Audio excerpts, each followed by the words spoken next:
Optimove, the leader in positionless marketing, frees marketing teams from the limitations of fixed roles, boosting campaign efficiency by 88%. Its positionless marketing platform delivers 3 transformative powers: data power for real-time customer insights, creative power for instant asset creation, and optimization power for self-optimizing campaigns. With Optimove, you can do anything and be everything. Go to optimove.com/total retail to get your first month free when buying Optimove's positionless marketing platform. Welcome to Total Retail Talks, your podcast channel for retail knowledge.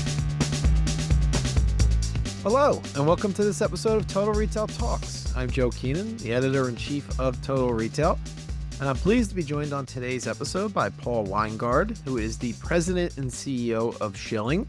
We're going to be talking to Paul about that, or a company's 50-year anniversary in the toy industry. Really quite a legacy spanning multiple generations and some iconic products over the years that have come from Schylling. So we're going to talk about that and kind of just also how the business is evolving as we look to the future as well. So Paul, thank you for taking the time to join me on today's show. Thank you, Joe. I appreciate it.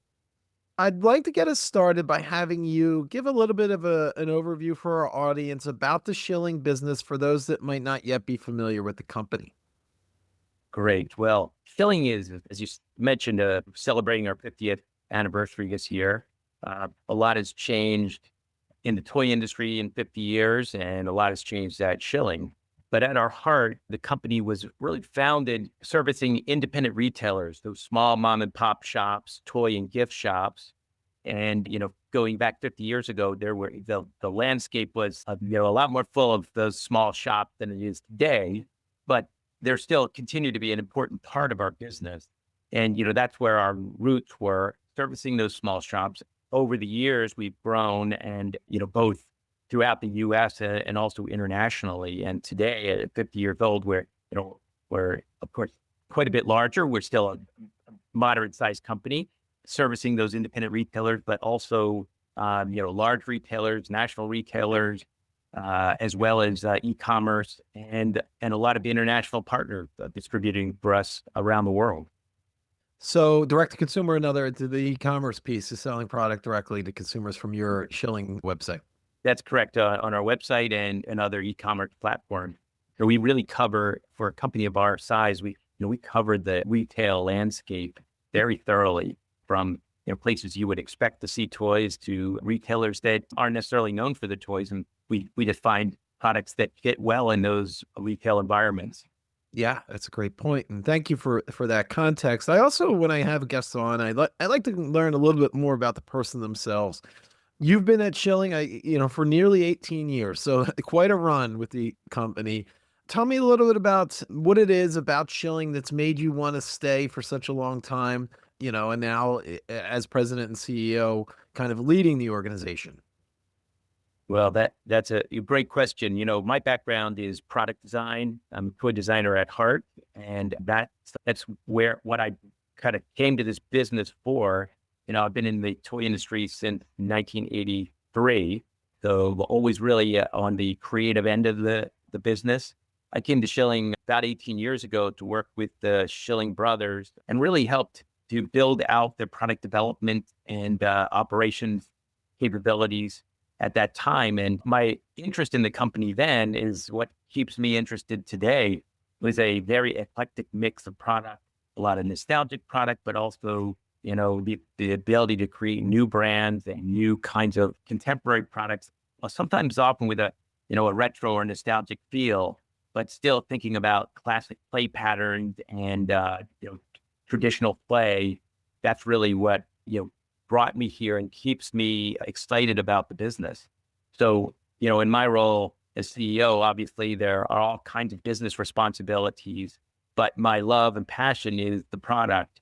So, I come at this business product first, and that's really how we kind of view the business overall.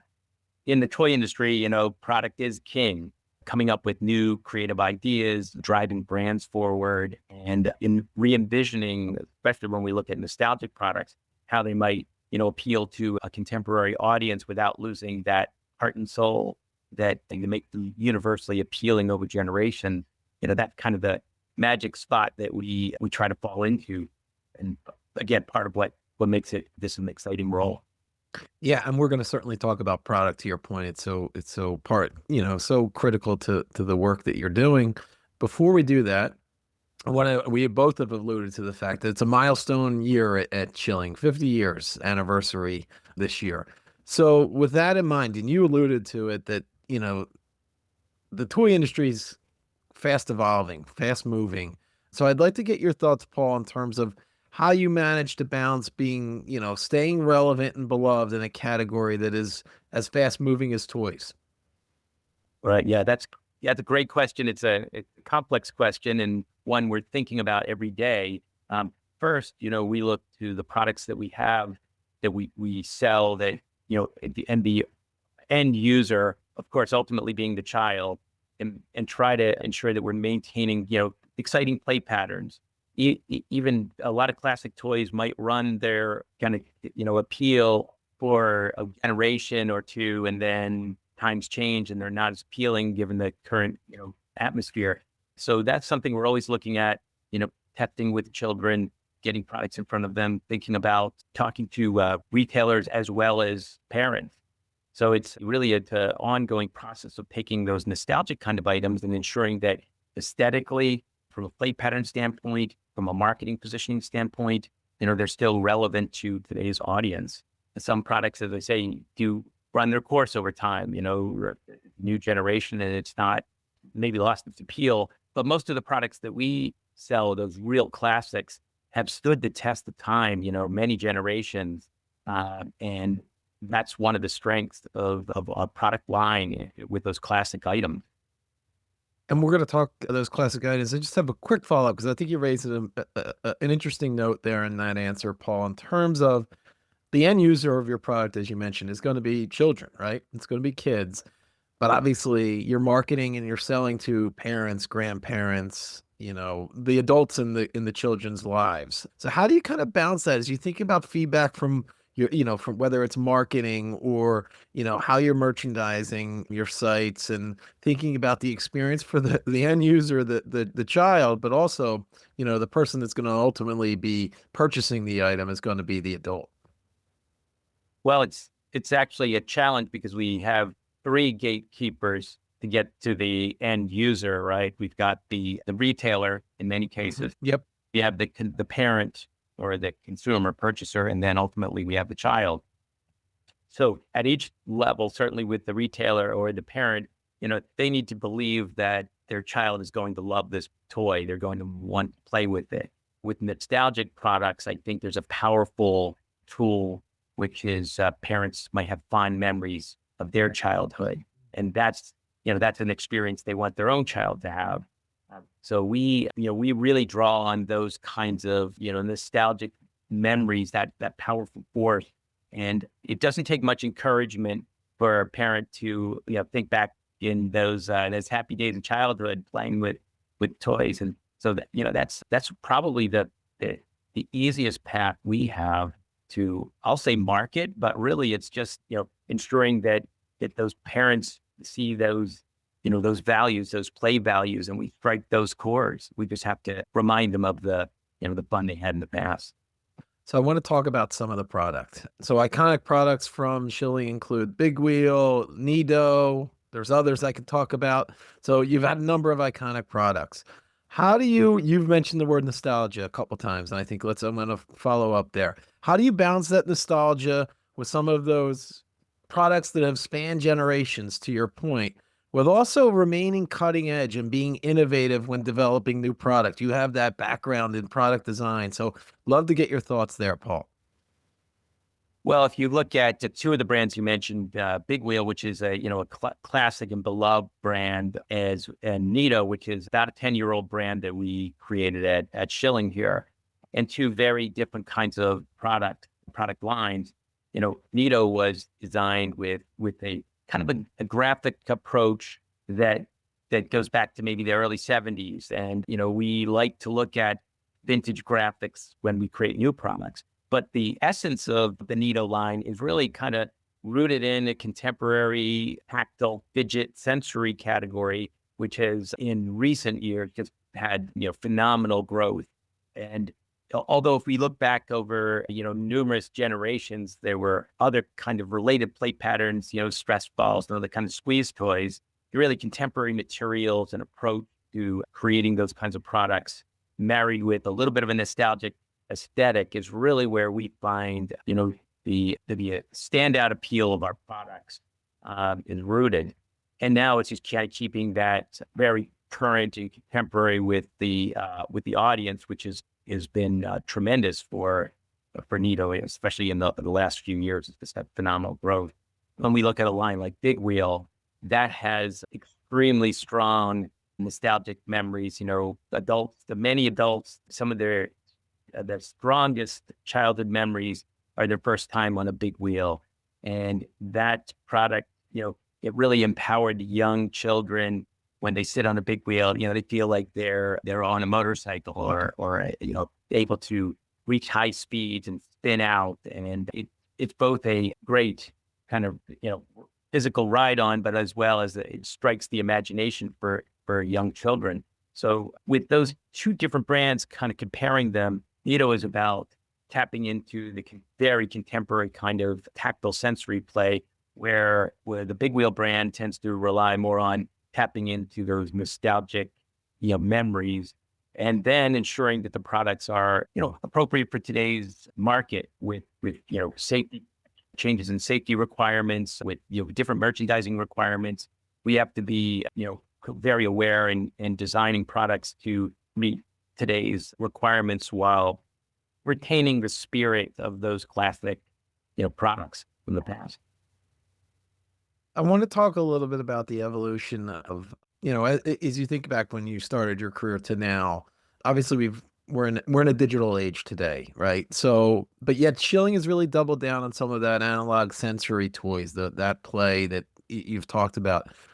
Can you give us some insight into why you believe that strategy continues to really resonate so strongly with both the end user, the child, but also with the adults that you're ultimately selling to?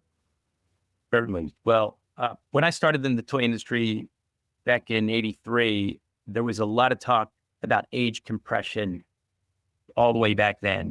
This is before, kind of everyone was glued to their screens. And so even at that point, video games were really in a very high growth period. And so that was a significant threat to the traditional toy industry.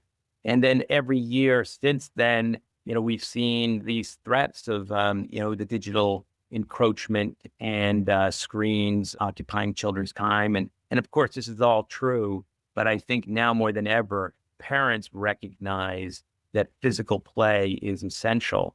The importance of that hands-on play, imaginative play, and other tactile kinds of experiences are really not just important for, a happy childhood, but they also really promote brain development and overall social development. And so, increasingly, I think parents are aware that it's important to have those kinds of hands-on products in their children's life. So, as much as we see the distractions or the, relevance, in fact, in some cases of screens in children's world, we don't see any chance of hands-on physical play disappearing. In fact, it's really just a matter of ensuring that parents continue to understand how important it really is. Yeah, it's a great point about the value of that development of the, the creativity, the innovativeness, the child's brain as it develops, that sensory experiences that they're having with toys outside of video.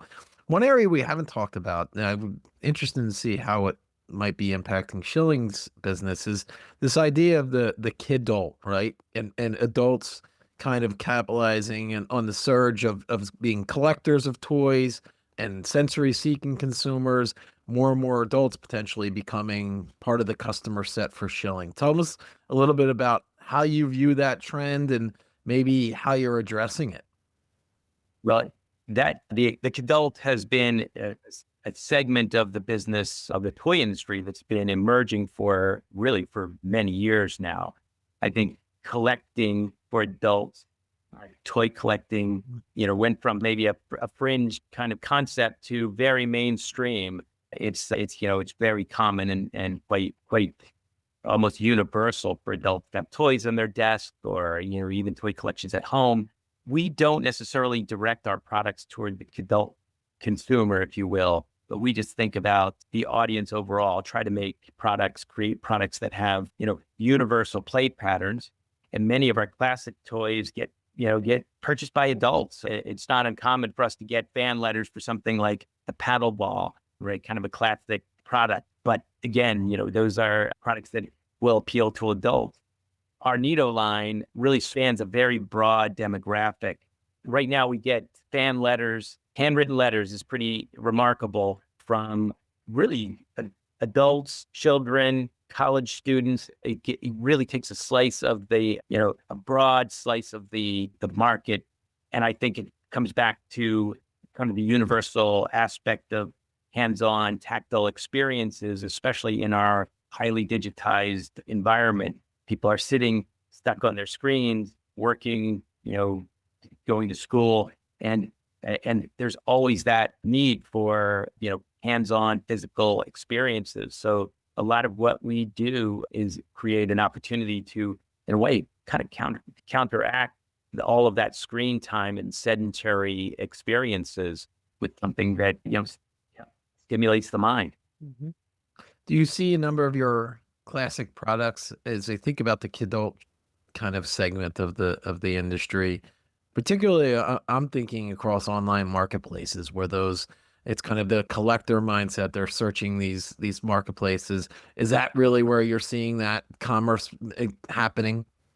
I think for Schylling, we don't necessarily focus on the collector environment. It's not necessarily a part of our business plan. However, we certainly find people collecting our products. We used to have a very broad line of classic tin toys, wind-up robots and, metal wind-up cars and other kinds of products like that. In fact, that was one of the areas that we were most well known for in the early years. And those became, they're highly collectible, and many of them are still sold and resold on eBay and other places. And we still have a small segment of our line that's dedicated to those, we'll call them truly traditional kind of tin toys.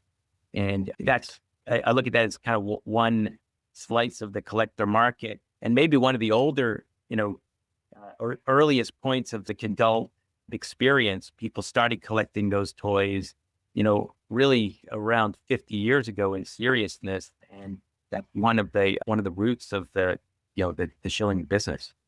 I want to touch a little bit on the role your retail partners have played in the growth of Schylling. We mentioned 50-year anniversary. It started as really this family business, right? A small family business that's grown into a global brand you've talked about over those 50 years.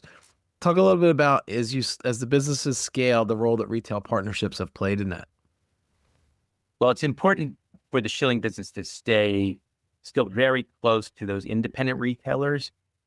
As much as the business has grown and we've grown into mass retailers, to e-commerce, we're on Amazon, Walmart, Target, major retailers. Those independent retailers continue to be not only an important, portion of our business, but also the best place to get real feedback, consumer feedback, retailer feedback from, the actual experience with children, with the consumer. Those small retailers are very hands-on. They'll talk to their consumers and have, long relationships with the same customers. So, that's something that's very much missing in a lot of retail experiences today. So we spend a lot of time really listening to our independent customers, to their feedback, to their insights, often to their product concepts, right? They're very engaged in the product and they're discerning in many ways. So they help us kind of, one, stay enthused about what we're doing, that inspire us to create new things and really stay in tune to what's happening out there.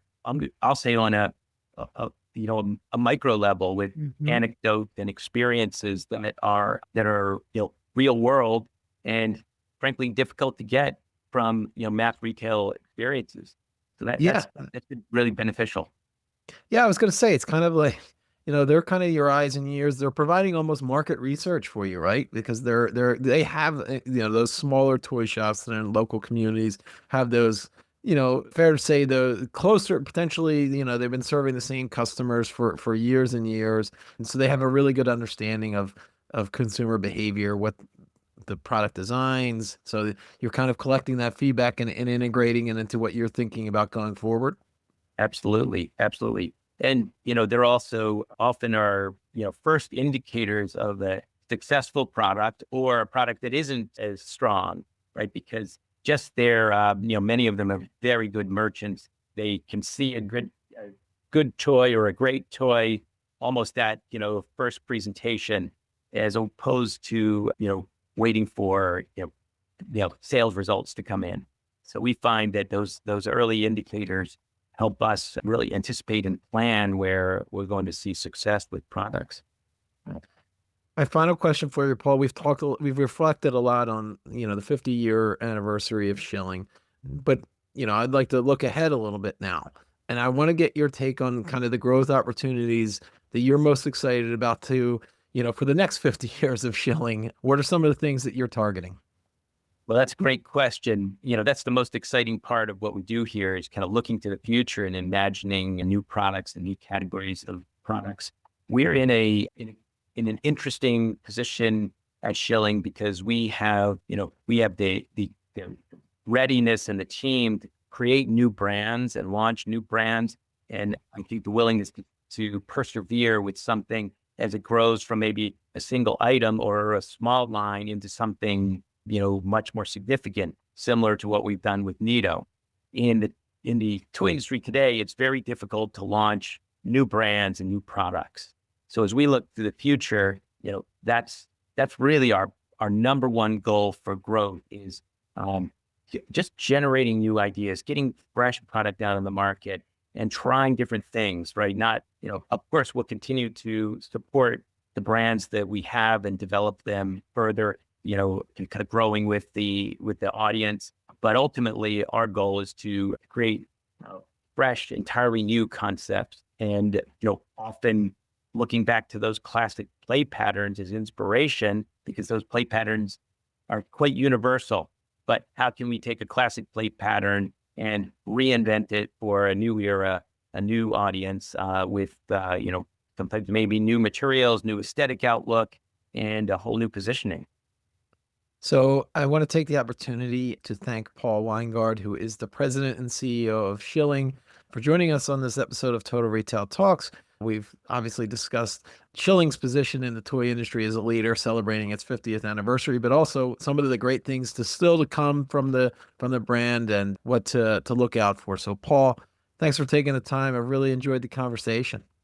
Joe, thank you very much. I appreciate it. Thanks for listening. For more information on this podcast, please check out our podcast channel page at mytotalretail.com/podcasts for show notes. Total Retail Talks is available on Apple Podcasts, Google Podcasts, Stitcher, and Spotify. Make sure to subscribe on our podcast channel page as well.